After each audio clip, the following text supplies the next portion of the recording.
This program is designed to provide general information with regards to the subject matters covered. This information is given with the understanding that neither the hosts, guests, sponsors, or station are engaged in rendering any specific and personal, medical, financial, legal, counseling, professional service, or any advice. You should seek the services of competent professionals before applying or trying any suggested ideas. The information contained in this podcast is intended for informational purposes only and is not a substitute for individual professional legal advice. The podcast information was carefully compiled from vetted sources and references. However, Rose Resources Outreach to Safeguard the Elderly cannot guarantee that you will not fall victim to a scam. Let's talk about scams. It's the must-listen show for anyone who wants to protect themselves and their loved ones from scams. Every Tuesday at 8 a.m. Pacific Time on K4HD Radio, Joyce Petrowski, founder of Rose, and her guests will provide valuable insights and practical tips on how to recognize and protect yourself from scams. And now, here is your host, Joyce Petrowski. Hi, everyone. Welcome back to Let's Talk About Scams. I'm Joyce Petrowski, founder and board president of Rose Resources Outreach to Safeguard the Elderly, where we have a scam prevention through education program where we bring scam prevention techniques and give you the tools to be able to recognize scams and avoid falling victim to these scams. You can find our website at roseadvocacy.org, where you'll find all of our social media links on the homepage. Scroll all the way down to the bottom, and there's two options to sign up for newsletters. We send one in the mail at the beginning of every month, and we also send one via email. And then every Tuesday morning at 9:15, in about 13 minutes, you'll get a Tip Tuesday email that has a tip on it. Some people might already know the tip, and that's great. But what it does is help build a scam prevention through your healthy skepticism and your scam prevention habits. It helps make it a habit. The more you see it, the more you keep it top of mind. So that way, when you are contacted, you're going to be better apt to recognize that it's a scam and avoid engaging with the contact. Excuse me. This is probably going to be a shorter one than normal today. You probably tell I'm losing my voice, and hopefully I don't start coughing during this, but we're going to give it a shot. So today we're going to talk about holiday online shopping scams and charity scams, two scams that happen to really ramp up over the holidays. As you know, we had Thanksgiving last Thursday, and then Friday was Black Friday, so there's a lot of shopping. I think it was originally meant people were going in the stores, but a lot of people shop online. Then Saturday was Small Business Saturday, and yesterday was Cyber Monday, which was meant for all the online shopping. And today's Giving Tuesday is for all the charities out there. It's a worldwide platform for people to donate to their favorite charity. You can find out all of our information on our website if you want to make a donation. Again, roseadvocacy.org. So let's go to the online shopping. I think in today's world, a lot of people, for a variety of different reasons, they do a lot of shopping online. And there are a lot of fake websites out there. Scammers have thousands of fake websites that they've created. We've talked before about how much money they're making. They're taking some of this money and they're reinvesting it. It's not that expensive to buy a domain, and they don't have to contract out with somebody to build the website because they've already got the technical people there working for them that can build the website, and they're going to impersonate a lot of larger companies. And you really have to look at some details and know what to look for to determine, if this is really a fake website. So we're going to go over a few ways that you can tell, and I'm going to share my screen.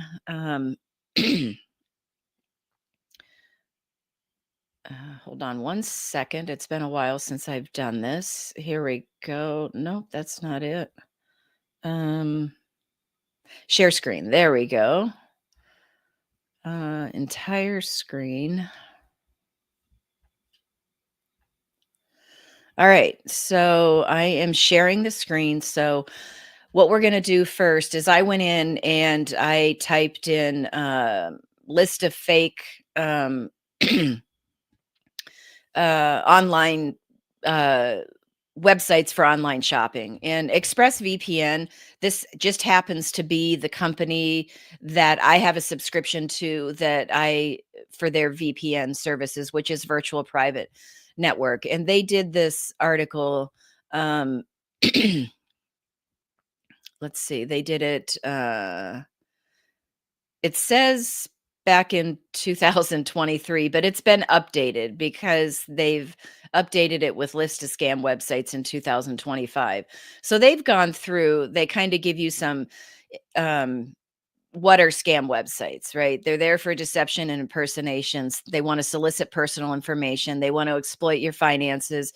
They might put malware on your devices and they're going to use social engineering tactics, which again is they create that false sense of credibility and they're basically using your good nature against you to deceive you and into giving them what they want. And so how do they work? Those phishing attacks, fake shopping websites, distributing malware.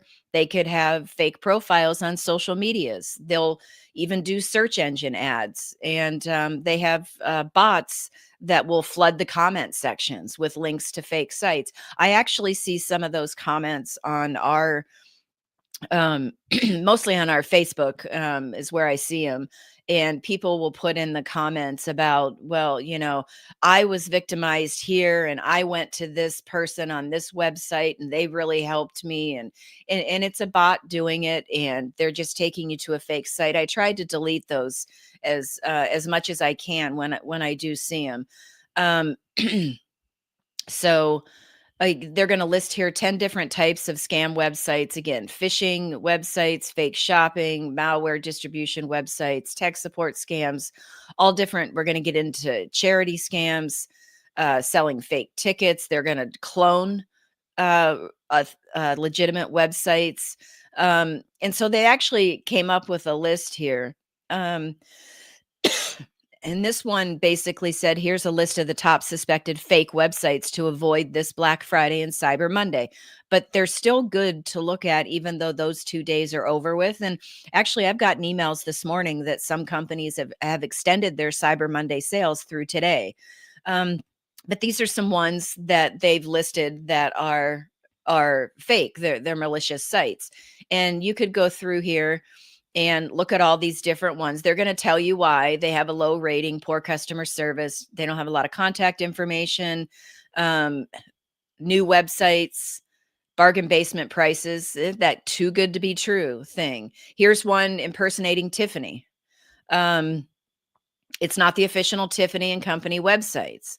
One of the most significant indicators that is a scam is a clear warning from the genuine Tiffany and Company. The official website explicitly states that their products are exclusively sold through their official country specific platforms, and they only work with reputable platforms like Farfetch and Net-a-Porter as outside sellers. They don't have functioning social media links, suspicious payment processing. It's a very young domain. It was only been around for a couple years. Some of these I've never heard of before, but there are so many different.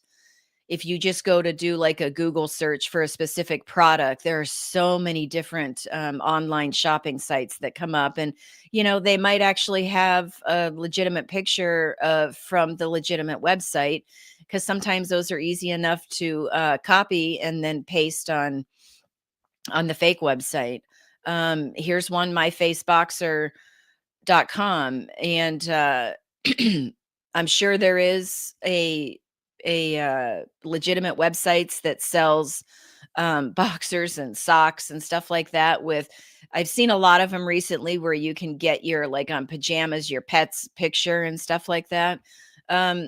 when scammers see that a website is popular and a lot of people buy from it and they're posting just record profits and sales and stuff like that, well, then it's an incentive for them to want to impersonate that site.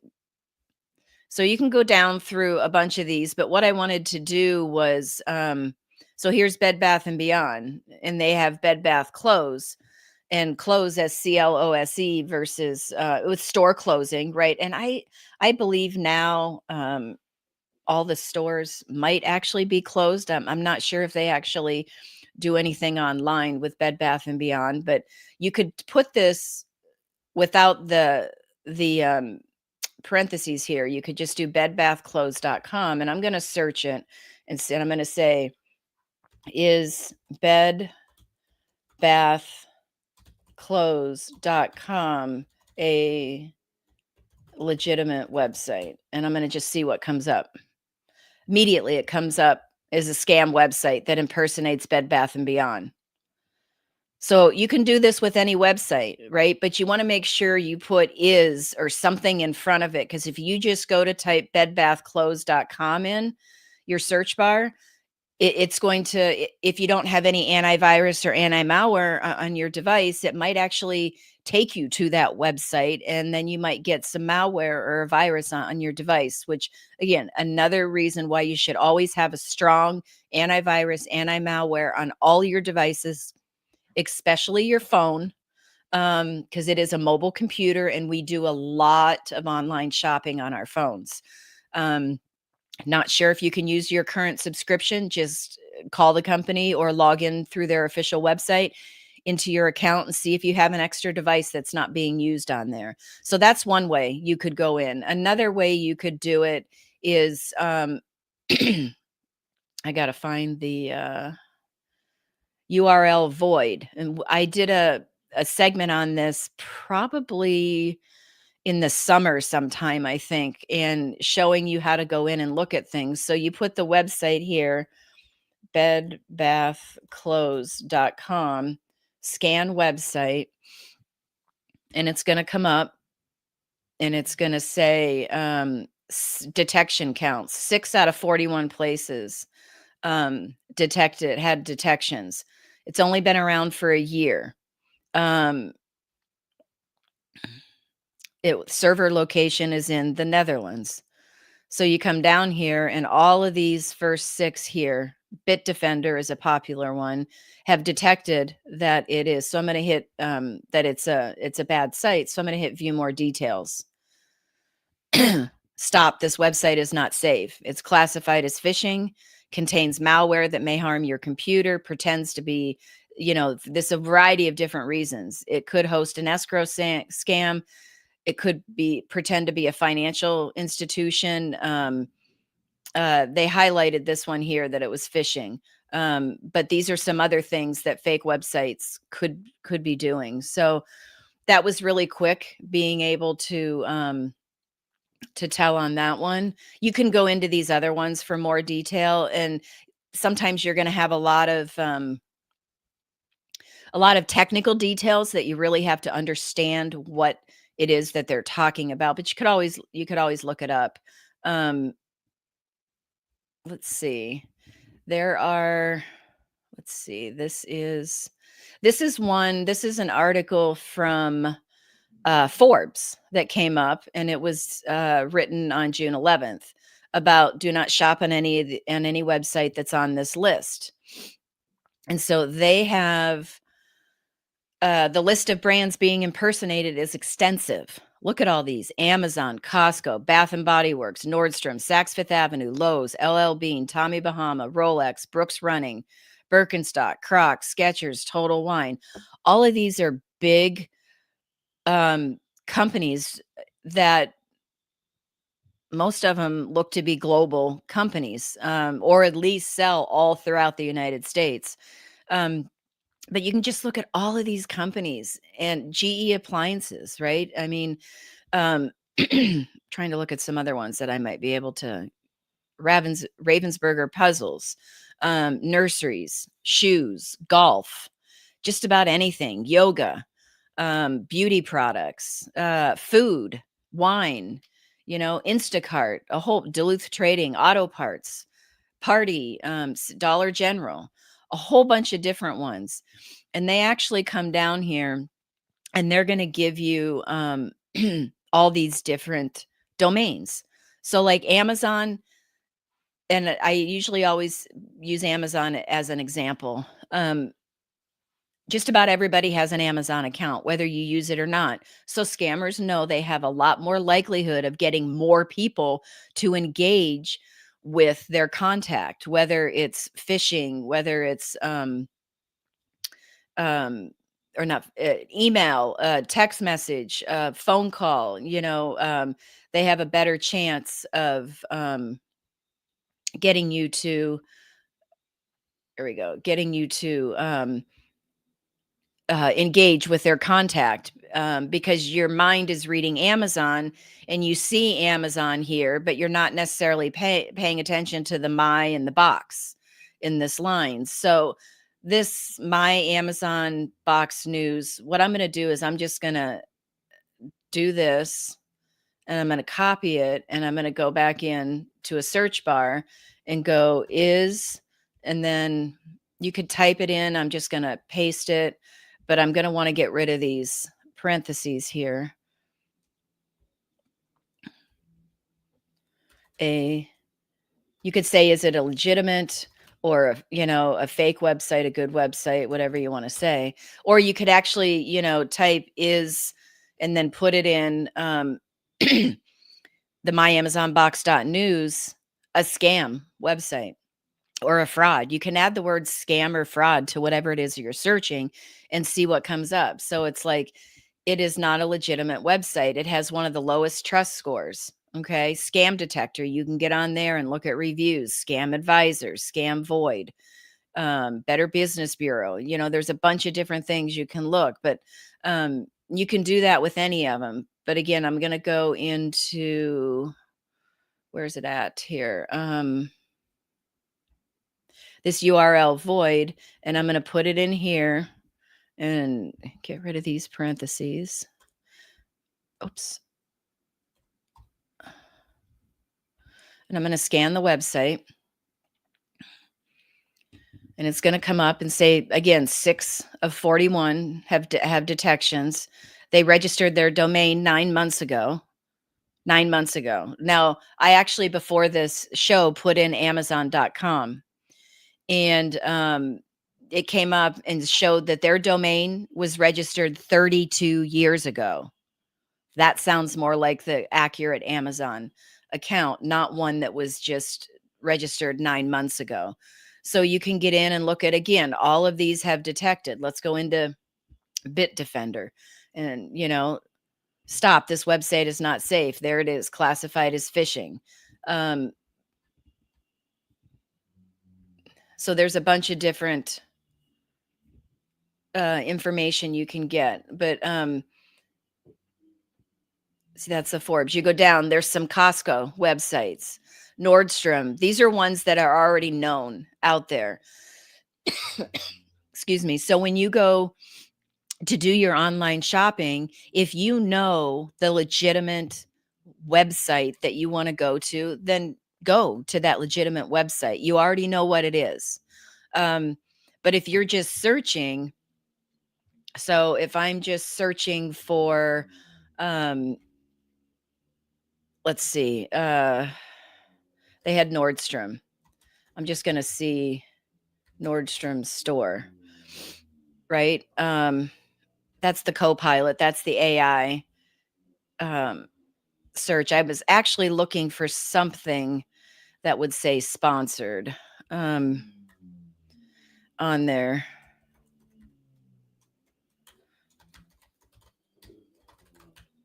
Let's see if this has any sponsors right here. Okay, Bed Bath and Beyond. It says official site, blah, blah, blah. It says sponsored right here. So that means they purchased an ad in order to get this information to show up in the top 3 of your Google search.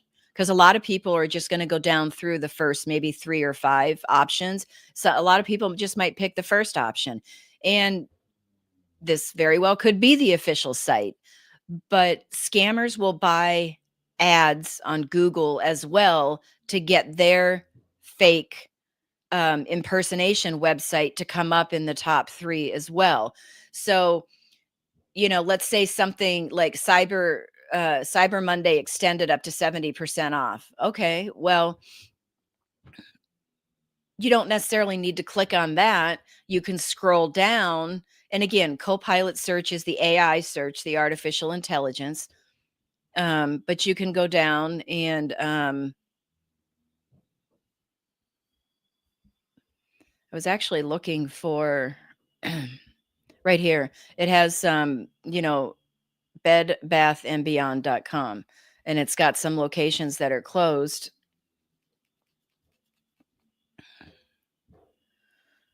But now I know that was the official site, bedbathandbeyond.com. So now I can go into the actual website and start searching for it.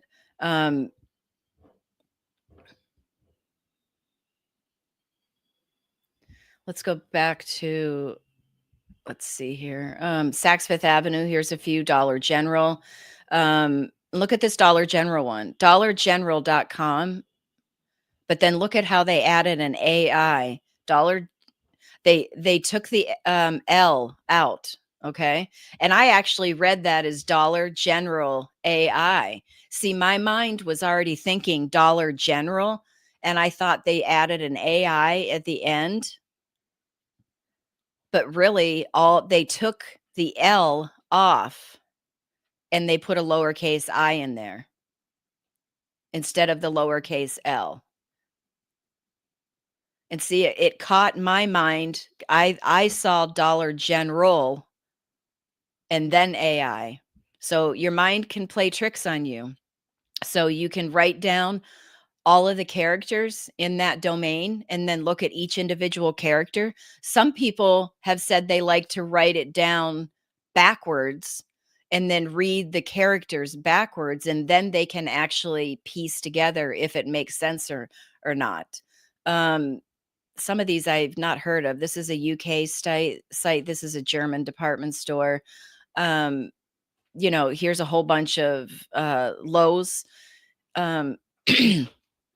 is on here, Tractor Supply, Advanced Auto Parts. There's a whole bunch of fake websites on here. So, it might be good for you if you're looking to go online shopping this holiday season at a store that you're not familiar with, that you don't know what the legitimate website is. You've not shopped on there before. Type in the name of the store and say legitimate site, or type in is and then put the domain, the legitimate site, or is and then put the domain address, a fake site or a scam. Or if you want a list of known ones, just type in, like I did, online shopping scam websites for 2025. And that's how I came up with those first 2 articles. Another thing you can do is, like this article for Forbes, you can go up here on this toggle switch here and it tells you your connection is secure. And I have it set where I don't want to get notifications from them. Now I could go on and reset it and say, yes, I want them. Once I get on their site, I want them to send me notifications, but I don't want to get them. You can go on and look at cookies and site data. My third-party cookies are blocked. I have that in my settings for everyone. And then I can manage the on-device site data. So there's 20 sites that are allowed. So data from the site that I'm visiting, this Forbes, this is all also available to the site and its subdomains. So it's email.forbes.com, forbes.com, www.forbes.com. Now you can go in and delete, or you could just hit these 3 buttons and say, don't allow it to save data, or delete everything when you close all the windows. And then a site can also embed content from other sites. For example, images, ads, and text. These other sites can also save data. I have no idea what these other sites are. Data is treated the same as the site you're viewing. You can go in and you could just say, don't allow it to save data. Then it says that site's not allowed to save data to your, and go down through each one. Wow, that's a lot of them on there. But then you can also go on to site settings, and there's 5 cookies. I could just hit delete data and it's going to take those 5 cookies off. I could go in and see anything that is automatic. So the sound is automatic, and I can change it to block it. I can change all these are defaults, but you can go in and change these to say allow, block. So there's a bunch of different things you can do with these. If I get back to this, I wanted to find something about the cookies. Oh, that's what it was. I had third-party cookies blocked. So if I go like this, it's saying, I have 90 days until the cookies are blocked again. I've temporarily allowed this site to use third-party cookies, which means less browsing protection, but the features are more likely to work as expected. Well, I don't want to take the risk. Other people might be, I'm willing to take the risk with Forbes. Again, personal choice, but that's how you can check out the security of the website as well. And connection is secure. You can get into that. Certificate is valid. You can get in here and you could look at a lot more pieces of information on the certificate. Connection is secure. Your information, for example, passwords or credit card number is private when it is sent to this site. You can learn more, and it'll go in and it'll tell you more about how you can check the site information, how you can check if it's secure. It'll tell you on your computer, on an Android, on an iPhone or an iPad. So it gives you a lot of information on that. So that's all I have for the online shopping. And a very good thing to have on all of your devices, as I said before, is strong antivirus and anti-malware.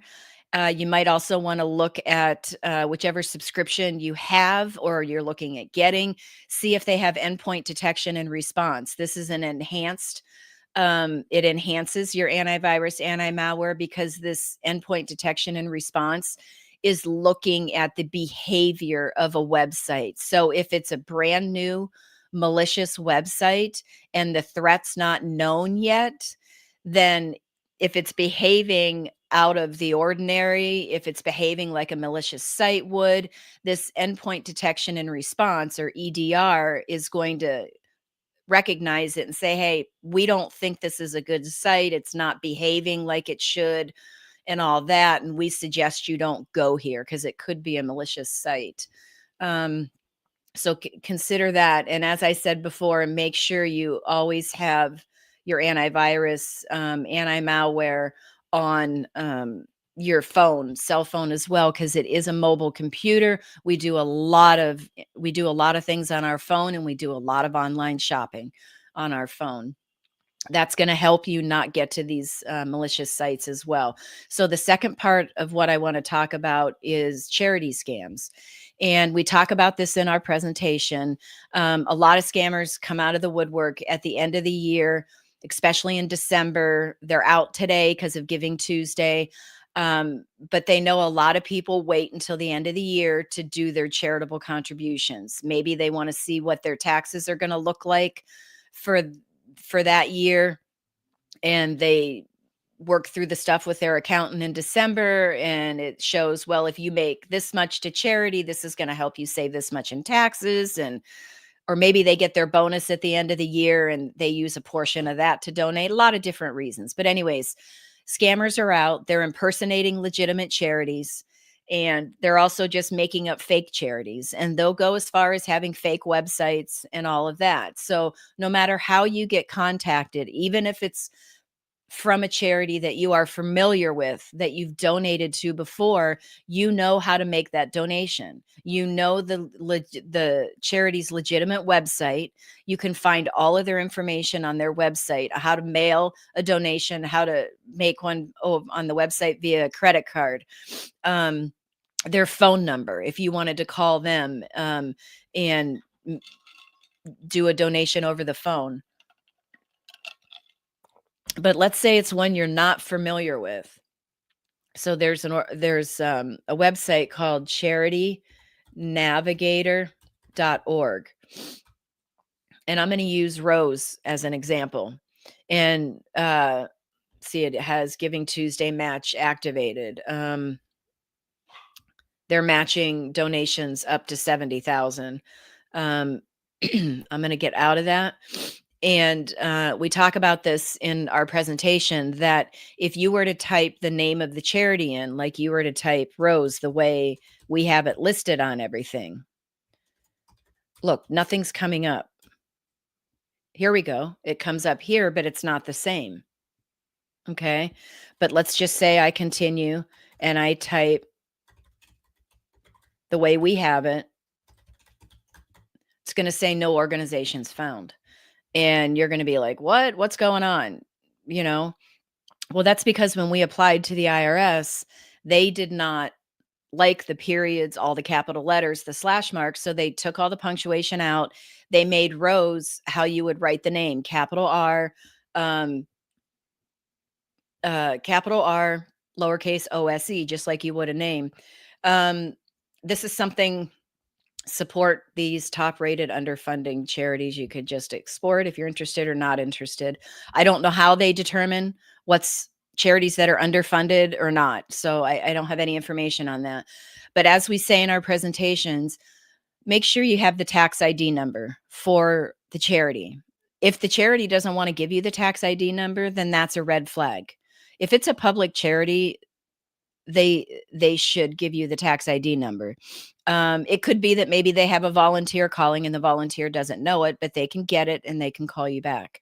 Anyways, I'm going to put mine in. So 87-247. Oh, I don't know if it likes the dash or not. 8349. So that's my tax ID number. And see how they spell?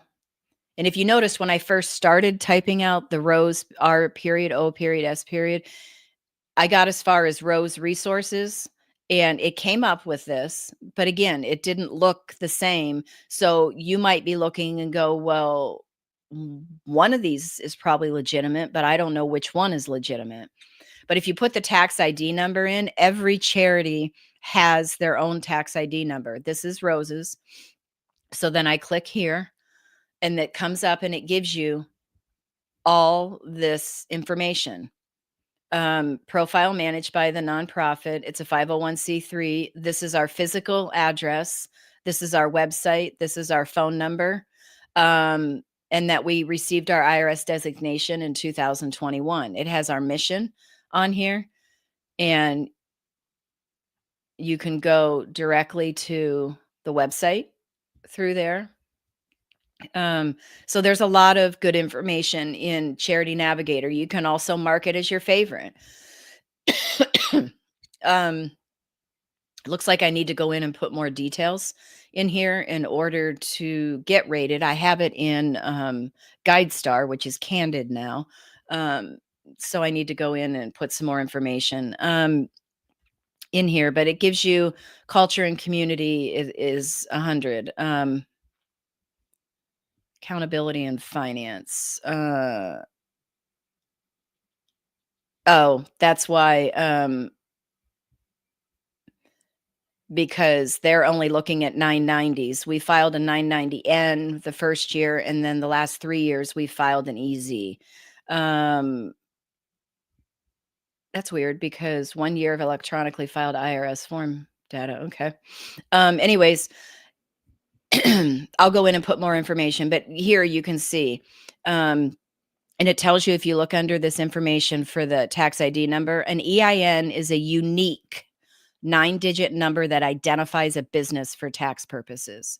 So always ask for that EIN number. Use that when you search on Charity Navigator. Yes, you can search on irs.gov. I'll show you real quick on here. You have to click through a few more things. In the search bar, you can put in charity search, search for tax exempt organizations search. You can click on either one of them. Tax exempt organization search tool, search for a tax exempt organization. Now you get to this. You can search all by the employer identification number. You put it in. You can search by name too, but like I said, we highly suggest you do it by the number because it is a unique number for every charity. And you can search there. And then here it comes up and it gives you determination letters, the Form 990N, which is there, copies of returns, publication 78 data, copies of returns. My guess is it should have, yep, it does. It has, the only one they don't have in there yet is 2024. Not sure how long it takes them to get them updated, but we filed ours in May of 2025 and it's still not up there yet. So I'm hoping it gets up there soon, but you can click into here and you can actually see our tax return. So you can find out a lot of information, but as we talk about in our presentations, you're clicking through a lot more links through the IRS to get where you want to go. Charity Navigator, you can just go directly there and the search button is right at the top. So anyways, that's all I have for you guys today. I'm going to stop sharing. So just to recap, be very careful when doing your online shopping this year. If you are familiar with the company, you know their website, go directly there to do, even if you see sponsored ads, go directly to the website that you know is the legitimate website and look for the product and the ad, the discount, whatever it is, the sale price. If you're not familiar with the company, do some research. Just type in the domain is, and then put the domain a scam or a legitimate site, or put the name of the company in and say is the name, and then put the name of the company a scam. And just see what's out there. And you're, like I said, you're going to come up with some articles that I found, the Forbes one, and off the top of my head, I can't. Oh, the ExpressVPN one, where they've already gone through and they've given you a long list of websites that are being impersonated. And so you can see it's not an all-inclusive list. There are other ones out there. So you just have to be extremely careful with that. Oh, and have the good antivirus, anti-malware on all of your devices. Consider adding endpoint detection and response. So it's going to look at new websites, the behavior to see if it's acting legitimately or if it's acting more like a scam website to protect yourself. Always have it on your phone as well because it's a mobile computer.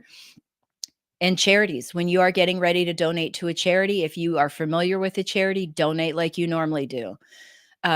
If you're not familiar with a charity, go to charitynavigator.org, or you could go to irs.gov and put in the search bar at the irs.gov charity search and click through those links. Charity Navigator, right on the homepage, you just put in the tax ID number. You are going to get directly to that charity through the tax ID number because every charity has their own unique tax ID number that they were given by the IRS. And Charity Navigator gets their information from the IRS. So it could take a short amount of time with things. I don't know how Charity Navigator works as far as updating their data, if it's on a daily basis, a weekly basis, a monthly basis, but you should be able to get information that you need, that it's a valid charity, and have the legitimate website to go directly there as well. So thank you guys for joining us today. Stay safe out there this holiday season. And don't forget to subscribe. You don't want to miss an episode of this. You can Go to our website at roseadvocacy.org. You'll find all our social media links. Really, really, really appreciate it if you would go to our YouTube channel and click subscribe. We are really trying to grow that channel. That way you'll get notified whenever there's a new episode. You can find all the past episodes on there, and you can click on the shorts, and that's going to give you anywhere from a 30 to a 55-second clip of what that episode is about. And just a instead of watching for 50 minutes, you can go look at that and see if maybe you want to go and look at the whole episode. Anyways, we would love it if you would subscribe to our YouTube channel. And don't forget, you're going to want to sign up for our newsletter. You can sign up for both, the one in the mail and the emailed one, or one or the other. As I said, with the email one, you're going to get an email every Tuesday morning. If you're already on there, you should have gotten it 25 minutes ago. It has a Tip Tuesday. Even if you already know the tip, it is a reminder. And it's all there to make scam prevention a habit, not to scare you, not to make you always want to look over your shoulder. But if you make scam prevention a habit, you are going to be more likely to recognize the scam when you are contacted, and then not fall victim and not engage with the contact and not fall victim to the scam. So until next week. All right. Thank you. Well, that's all the knowledge for this episode. Tune in every Tuesday at 8 a.m. Pacific Time on K4HD Radio at k4hd.com as Joyce explores a variety of knowledge so you have the power to make scam protection your healthy habit. And until then, feel free to reach out to Joyce and let's talk about scams.